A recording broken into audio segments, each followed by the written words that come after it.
Sveicināti! Mēs sveicam jūs no Vatikāna, pasaules garīgās sirds. Tieši šeit, Vatikānā, šodien notiek unikāls pasākums – pasaules pārmaiņu līderu samits, transcendence un cilvēces nākotne, 10. jubilejas konference. Šis samits apvieno zinātniekus, līderus un diplomātus no visas pasaules. Tas ir veltīts atbilžu meklējumiem uz mūsu laika vissvarīgākajiem jautājumiem par cilvēces nākotni, tehnoloģiju un garīgo vērtību vietu mūsdienu pasaulē. Pasaules pārmaiņu līderu samits norisinās Progresīvo pētījumu un sadarbības institūta IASC aizbildniecībā ar Pontifikālās zinātņu akadēmijas atbalstu. Bet tā dibinātājs un iedvesmotājs ir profesors Gabriele Paopei Andreoli, filozofs, humānists un vizionārs, kurš apvieno dažādu valstu intelektuāļus un garīgos līderus ap ētiskas attīstības ideju. Profesora Andreoli vārdi, kas izskanēja samita atklāšanā, iedvesmoja visus klātesošos uz konstruktīvu dialogu un jaunām atziņām. Samita ietvaros dalībnieki apsprieda plašu tēmu loku. No mākslīgā intelekta un kvantu tehnoloģijas ētikas līdz nākotnes medicīnai un ilgtspējīgai attīstībai.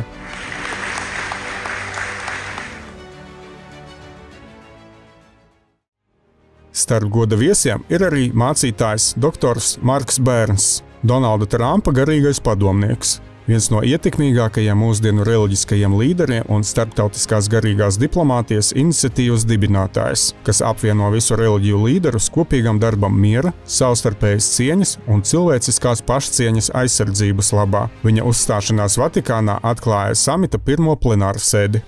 Man ir liels gods atrasties šeit.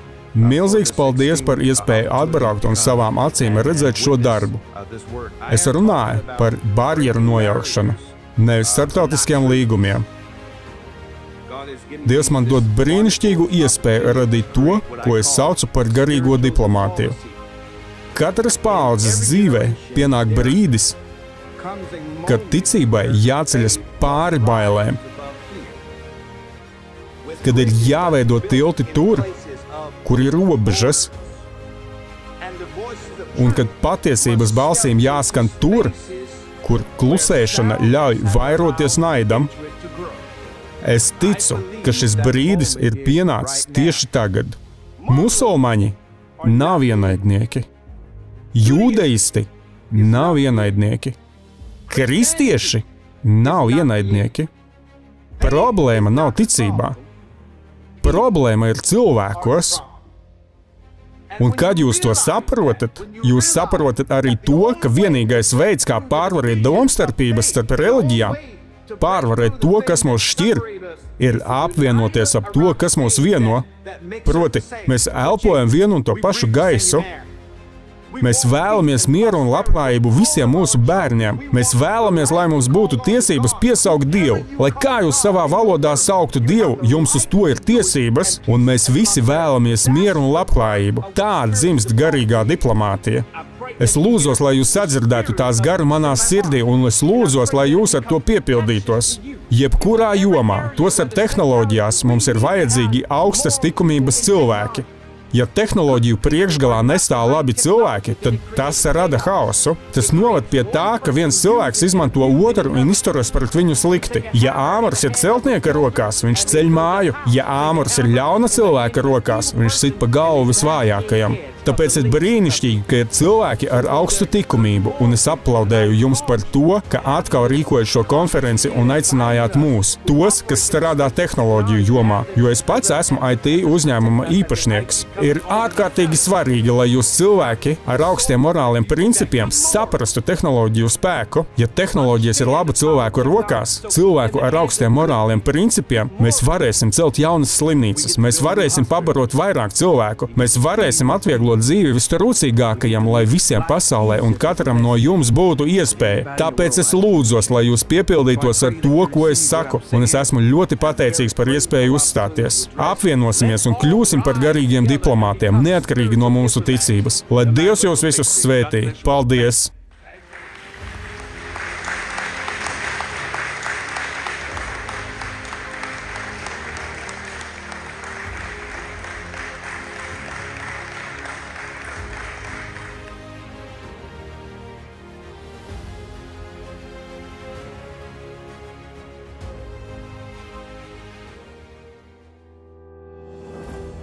Samitā piedalījās arī Marina Avcinova, sabiedriskās kustības Allatra prezidente. Šī kustība ir globāla zinātnieku, ekspertu un profesionāļu alianse no vairāk nekā 180 valstīm, kas brīvprātīgi strādā pie klimata un humanitāro risku izpētes, pie sadarbības ētikas veicināšanas un cilvēktiesību aizsardzības.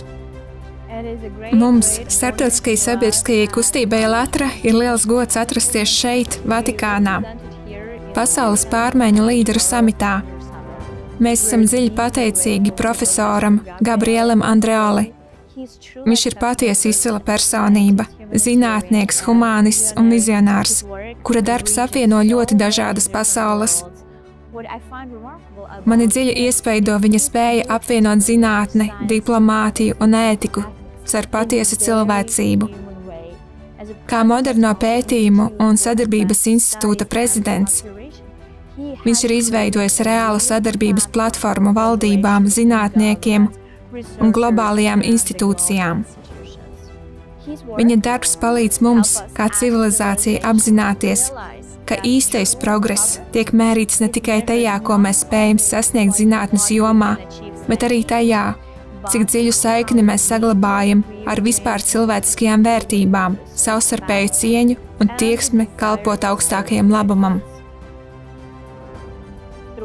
Pateicoties tādām iniciatīvām, kā pasaules pārmaiņu līderu samits, Vatikāns apvieno reliģiskos, zinātniskos un humanitāros līderus no visas pasaules. Es uzskatu, ka mācītāja Marka Bērnsa garīgās diplomātijas misija ir viena no spēcīgākajām un apvienojošākajām globālajām iniciatīvām mūsdienās. Mācītāja Bērnsa spēcīgās un iedvesmojošās vadības dēļ šī iniciatīva šobrīd iegūst patiesu globālu vērienu, vienojot valstis, kopienas un individus kopīgā misijā, veidot līdzcietīgāku un apzinātāku pasauli. Allatra ir liels gods būt daļai no garīgās diplomātijas, kuras līderis ir kļuvis mācītājs Bērns, un kas iemieso vienotības un morālās drosmes pašu būtību.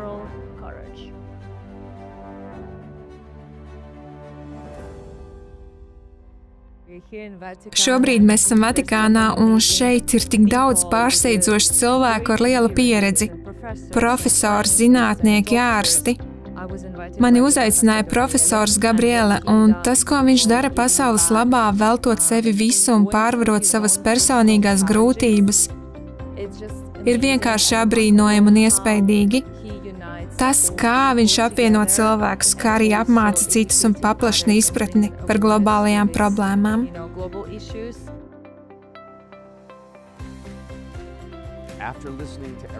Pēc visa, ko es šodien dzirdēju, es ticu, ka pārmaiņu līderi paši varēs kļūt par piemēru un nodot cilvēkiem savu ētisko nostāju.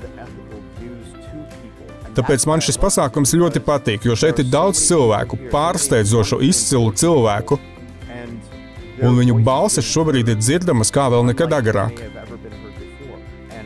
Es uzskatu, ka šī konference, šie cilvēki un viņu darbs ētikas un citu jautājumu jomā ir tieši tas, kas mums ir nepieciešams, jo bez tā mēs kā cilvēci nevarēsim augt.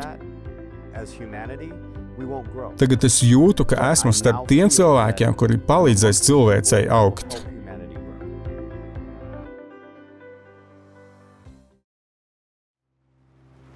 Pirmā pasaules pārmaiņu līderu samita diena sākās ar atklāšanas pasākumu Brankačo pilī, Romā.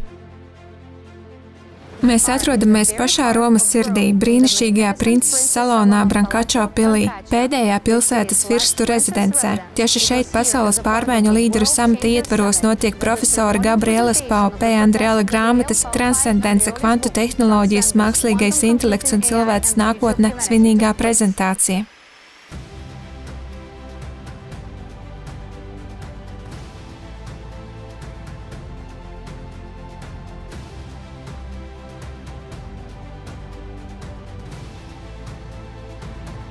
Mēs sākām strādāt šajā virzienā aptuveni pirms 10 gadiem, un mēs sapratām, īpaši tagad, līdz ar kvantu tehnoloģiju parādīšanos, ka kvantu fizika pat tiešām mums saka to, ka mēs visi esam savstarpēji saistīti. Arī svētajos rakstos ir teikts, ka mēs visi esam vienas miesas un viena ķermeņa daļa. Šajā nozīmē, atgriežoties pie tā, ko mums atstājuši mūsu senči un ko mums nodevis Dievs, tas ir vēstījums par vienotību un sadarbību. Es esmu ļoti priecīgs, ka jūs esat šeit, un uzskatu, ka tas, ko jūs darāt, ir neticami svarīgi un patiešām sasaucas ar mūsu darbu. Pateicos mācītājam Bērnsam, ir pārsteidzoši, ka mūsu ceļā izveidojusies šāda sadarbība un ka jūs esat atbraukuši. Domāju, ka Dievs mūs patiešām vada.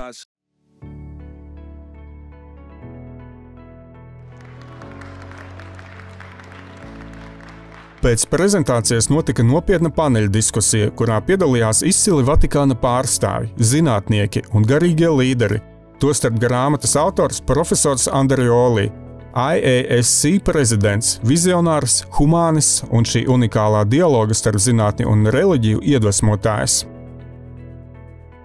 Mēs sākām pie tā strādāt, apmācīt algoritmu un sākām uzdot jautājumu un sadarboties ar valdībām, cenšoties tām paskaidrot, uz kurieni mēs virzāmies ar šo tehnoloģiju, ko vēl mēs varam izdarīt, kā mēs varam aizsargāt cilvēkus, kā mēs varam atrast iemeslu tehnoloģijas ieviešanai, vienlaikus saglabājot cilvēcisko aspektu. Protams, monsignors Palja kļuva par spēcīgu iedvesmotāju. Viņš ilgu laiku strādāja ar šiem jautājumiem. Un visbeidzot, kad es runāju ar viņa eminenci kardinālu Parolīnu, mani dziļi iespaidoja viņa vārdi par transcendenci un cilvēces nākotni. Un es nodomāju, wow, mēs šobrīd strādājam ar transcendenci, un viņš runā par transcendenci, un daudz kas saliekas kopā, tas parāda, ka mums ir kas īpašs.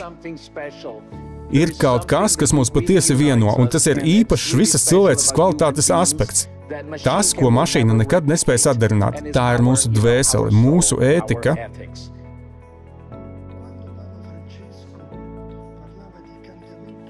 Kad pāvests Francisks runāja par laikmeta maiņu, nevis par pārmaiņu laikmetu, viņš būtībā apstiprināja apokaliptiskas situācijas esamību kā faktu.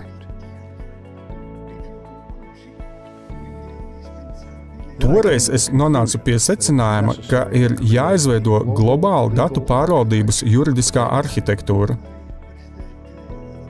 Es piezvanīju IBM, Cisco un citu lielu uzņēmumu prezidentiem. Un mēs uzrakstījām pirmo dokumentu par algoritmu ētiku, Romas aicinājumu uz mākslīgā intelekta ētiku. Tieši tas man visvairāk nodarbina.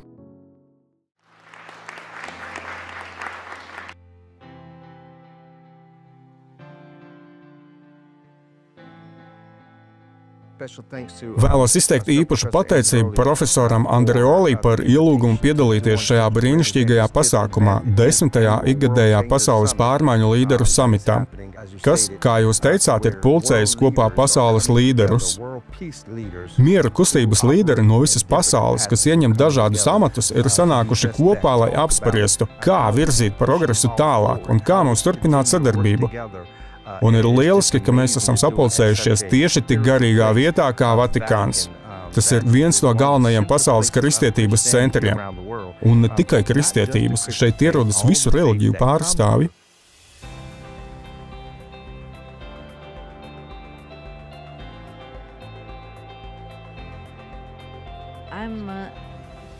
Es ļoti lepojos, ka no paša sākuma pievienojos Gabrielam. Man tas ir liels gods. Pirms kāda laika viņš nolēma izveidot šo organizāciju, un mēs tiešām darbojāmies pie tā kopā. Mēs augām kopā un redzam, kādu panākumu esam sasnieguši 10. gada dienā. Šodien es ļoti lepojos ar šo grāmatu, ar tik iedvesmojošu grāmatu. Šis brīnišķīgais džentlmenis un viņa dziļā saikne ar cilvēkiem, ar cilvēci, ar pieredzē balstītu izpratni par to, kā izsniegt sirdis un palīdzēt izglītot, vienlaikus atstājot telpu nezināmajam, lai caur transcendenci apvienotu brīnišķīgus cilvēkus, jauniešus, dažādas kultūras un kopienas. Un tā ir pasaules pārmaiņu līderu māksla. Vislabākais ir apvienot cilvēkus, tik labus un brīnišķīgus. Es to dievinu. Tas ir neticami. Mums ir ārkārtīgi paveicies, ka mēs varam ar to nodarboties. Tāpēc mūsu pienākums ir dalīties ar to ar visiem cilvēkiem pasaulē.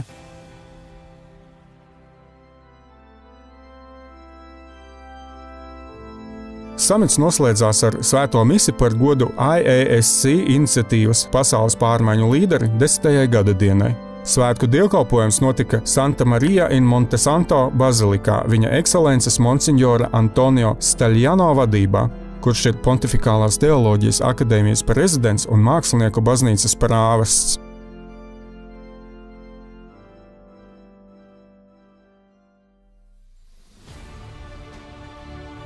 Šodien, raugoties uz pasaules pārmaiņu līderu samita piemēru, mēs redzam, kā tieši šeit, Vatikānā, cilvēces garīgajā un morālajā centrā dzimst jauns globālās līderības formāts, kas balstīts uz garīgo un ētisko atbildību. Šeit veidojas patiesas sadarbības dialogs, kur ticība sastopas ar intelektu, bet zinātne iegūst morālu dimensiju, atverot ceļu garīgās diplomātijas un apzinātas mierīgas līdzās pastāvēšanas laikmetam.